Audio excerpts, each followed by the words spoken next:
Bismillahirrahmanirrahim. Assalamualaikum warahmatullahi wabarakatuh. Perkenalkan, nama saya Selmi Darmayani dari 21 Baik, di sini saya akan memaparkan materi tentang hubungan antar agama pada mata kuliah Sejarah Agama-agama. Baik, langsung saja. Yang pertama, pengertian hubungan antar agama. Hubungan antar agama adalah salah satu tema yang sering dijelaskan dalam studi sosial keagamaan, dan hubungan antar agama tidak hanya terbatas pada pandangan elit keagamaan, tetapi juga pada pandangan para pemeluk agama, dan bahkan ada yang mengatakan bahwasanya agama semua itu sama. Mengapa mereka mengatakan sama? Karena tujuan agama itu sama, yaitu mendorong manusia untuk melakukan perbuatan baik serta menghindari perbuatan yang jahat, serta selalu membangun hubungan dengan Tuhan. Yang kedua, makna dan batasan toleransi antar agama. Toleransi dalam hubungan antar agama merupakan sikap yang dijunjung tinggi dalam ajaran agama Islam.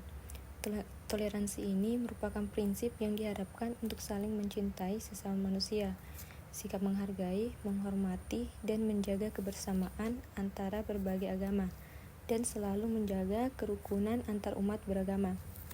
Kemudian, batasan toleransi antar agama ini muncul ketika ada tindakan yang menghina atau merendahkan kepercayaan agama lain, yang dapat menimbulkan ketegangan dan konflik antar komunitas. Yang ketiga, kesatuan agama dalam perspektif filsafat perennial. Kesatuan agama dalam perspektif filsafat perennial merupakan konsep yang meyakini bahwa setiap agama di dunia memiliki suatu kebenaran yang tunggal, dan tidak ada agama yang lebih baik atau benar dari yang lain. Dan pada kesatuan agama ini menjadikan pertemuan antara tokoh agama dari berbagai tradisi untuk mendiskusi dan merayakan kesamaan nilai-nilai dasar yang ditemukan di banyak agama, seperti cinta, kebaikan, dan pemahaman yang mendalam tentang keberadaan, dan lebih memperkuat hubungan antar agama dan membangun rasa saling menghormati. Selanjutnya, nama organisasi sekte-sekte di dalam Islam. Yang pertama itu Jamaat Tabligh, sebuah gerakan yang fokus pada penyebaran dakwah dan pengajaran Islam kepada umat Islam. Yang kedua, Sufisme, sebuah tradisi mistis dalam Islam yang menekankan pengalaman langsung dengan Tuhan dan pencarian kebenaran spiritual melalui zikir, meditasi, dan praktik lainnya. Yang ketiga, Ahmadiyah, sebuah gerakan yang bermula di India pada akhir abad ke-19 yang dianggap sebagai cabang Islam oleh beberapa orang dan diperlakukan sebagai sekte oleh yang lain karena keyakinan mereka pada kedatangan seorang nabi setelah Nabi Muhammad. Keempat, Syiah, sebuah cabang dari Islam yang mempercayai bahwa kepemimpinan spiritual Islam diwariskan melalui keturunan Nabi Muhammad dengan Imam Ali sebagai pemimpin pertama.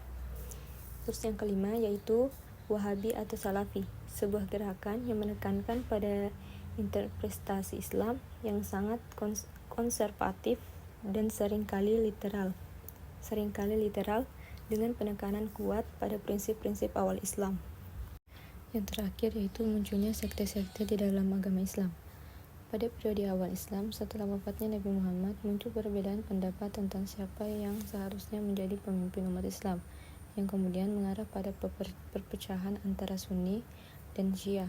Dan kemudian pada abad ke-19 dan 20, perubahan sosial, politik, dan ekonomi dunia Islam menyebabkan munculnya gerakan reformis dan revivalis seperti Wahabi atau Salafi dan Ahmadiyah.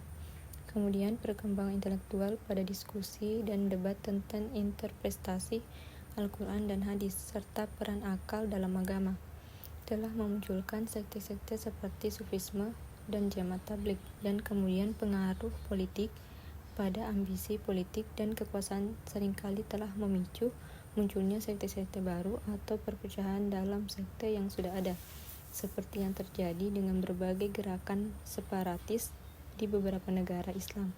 Munculnya sekte ini dalam agama Islam mengingatkan kita akan kompleksitas sejarah dan dinamika keagamaan yang terus berkembang di dunia Muslim.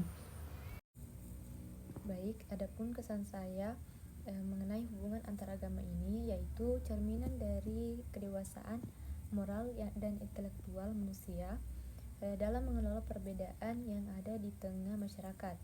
Hubungan antar agama ini juga menunjukkan bahwa ketika berbagai agama dapat hidup berdampingan dengan saling menghormati dan bekerja sama, sehingga masyarakat tersebut cenderung lebih damai, sejahtera, dan maju. Mungkin itu saja kesan saya. Cukup sekian dari saya. Wassalamualaikum warahmatullahi wabarakatuh.